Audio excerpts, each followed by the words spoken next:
Kalau boleh berkata jujur, dalam waktu pendek ini kita melihat dan menyaksikan mengunjungi Sumatera Barat, dan kali ini kita bertemu dengan kawan-kawan kepolisian Semarang ya. Pak Ketua, ada suasana yang luar biasa beda ketika kami bersama teman-teman di Sumatera Barat. Ketika ingin melihat kejadian, fakta-fakta tentang polisi tembak polisi. Kali ini suasananya bukan hanya panas, tapi malah teduh gitu. Apa ini karena kepemimpinan Komisi 3, atau karena Kapolres Tabes yang luar biasa, atau memang kasusnya berbeda? Jika iya berbeda, berikan gambaran kepada kami, Pak Kapolres beserta jajaran. Berikan gambaran kepada kami agar kami bisa yakin ini memang berbeda dengan Sumatera Barat. Berikan kami gambaran. Kenapa? Kami mencintai polisi, Pak. Anggaran bertambah, kewenangan luar biasa, itu bukti kecintaan kita. Selalu ada nasihat bahwa tanpa polisi sehari saja Indonesia akan rusak. Seminggu lebih rusak lagi. Karena itu polisi penting. Nggak usah diragukan kecintaan kami pada polisi. Dalam rangka kemitraan, tugas kami adalah terus-menerus memperkuat polisi dengan memperbaiki citranya. Jika nanti ada 1-2 masukan dalam kerangka itu, tolong ditangkap secara serius. Mungkin nadanya memang berbeda, suasananya berbeda. Sekali lagi jelaskan itu. Pak Kapoltabes, kalau kita boleh berkaca pada situasi akhir-akhir ini, apa yang menjadi tugas pokok ke dalam, evaluasi ke dalam? Yang paling mendesak adalah 2, Pak. Pertama, soal kekerasan. Mudah-mudahan ini jadi momentum, besok tidak ada kekerasan lagi. Tidak ada lagi polisi nembak masyarakat. Mudah-mudahan. Yang kedua, selalu ada hikmah. Dalam sebuah kejadian selalu ada hikmah. Baru-baru ini melalui pemilu-pemilu, kita sangat berat meyakinkan masyarakat bahwa bagaimana polisi harus independen. Tapi kan aspirasi terus-menerus datang. Dengan izin ketua, kewajiban kami adalah aspirasi yang kami dapat kami sampaikan kepada saudara-saudara kepolisian, khususnya Pak Kapolresta. Pak, jika Bapak bukan orang luar biasa, nggak mungkin seorang kombes sembarangan bisa duduk di kota Semarang, Pak. Pasti Pak luar biasa, Pak. Oleh karena itu 2 ini tolong diperhatikan. Kenapa? Isu parcok sekarang menjadi dilematis. Tapi mudah-mudahan kita ambil hikmahnya saja. Tapi yang paling merepotkan kami adalah dalam waktu 1-2 hari ini, Pak. Orang mulai mengusik senjata yang dipegang polisi, Pak. Mulai diusik. Apa masih perlu kepolisian pegang senjata? Bisa Bapak gambarkan nggak di mana kelemahan-kelemahan SOP yang berkaitan dengan senjata, sampai senjata itu dengan mudah yang harusnya melindungi rakyat, tapi malah, maaf ya, bukan hanya membunuh rakyat, tapi bisa membunuh polisi.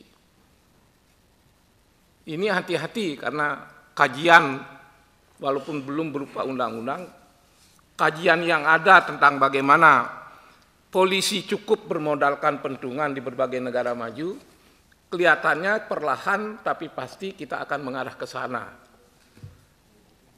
Berikan gambaran kepada kami betapa masih pentingnya senjata itu dipegang.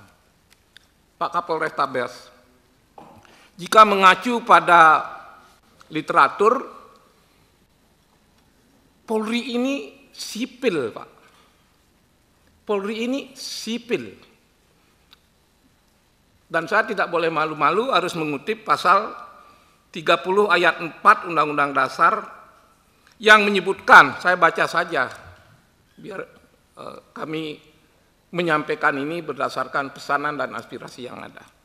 Apa bunyi pasal itu? Di situ disebutkan bahwa Kepolisian Negara Republik Indonesia sebagai alat negara yang menjaga keamanan dan ketertiban masyarakat bertugas melindungi, mengayomi, melayani masyarakat dan menegakkan hukum. Itu ciri dari polisi sipil. Apa yang membedakan polisi sipil dengan tentara misalnya? Polri adalah sipil, karena itu dia non-kombatan, non-tempur. Apa yang membedakannya dengan tentara? Tentara kombatan, tempur. Akhirnya kami capek menjelaskan kepada masyarakat bahwa polisi masih perlu pegang senjata. Ada literatur yang akhirnya tadi pagi saya temukan, sesungguhnya polisi itu tidak perlu pegang senjata, kecuali sedang menghadapi kasus-kasus berat tertentu. Apa itu? Terorisme, kejahatan besar. Hanya itu yang polisi boleh pegang senjata. Itu pun dengan izin. Lalu ada catatan yang mengikuti kapan senjata itu dikembalikan. Melihat bayang-bayang ini, maka mulailah jika polisi itu masih boleh pegang senjata, gunakan secara baik. Jangan digunakan untuk menghadapi rakyat. Sekarang khusus kepada Pak Kapolres Tabes yang saya dengar reputasinya bagus. Ya, saya dengar. Karena itu saya berharga untuk menyampaikan saran. Pak, jangan pasang badan melindungi anggota dalam kasus ini, Pak. Cintai kepolisian dengan bertindak tegas. Kalau dia salah, lakukan kesalahan. Karena kalau di Sumatera Barat kan sudah ada proses persidangan dan dipecat.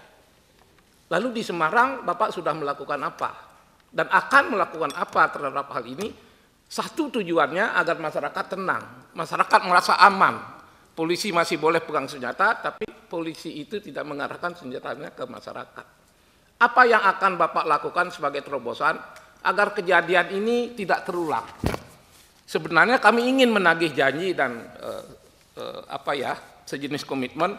Bisakah pastikan bahwa di Semarang, bahkan juga di Indonesia, mulai besok tidak ada lagi penembakan oleh polisi, karena SOP-nya sudah ada.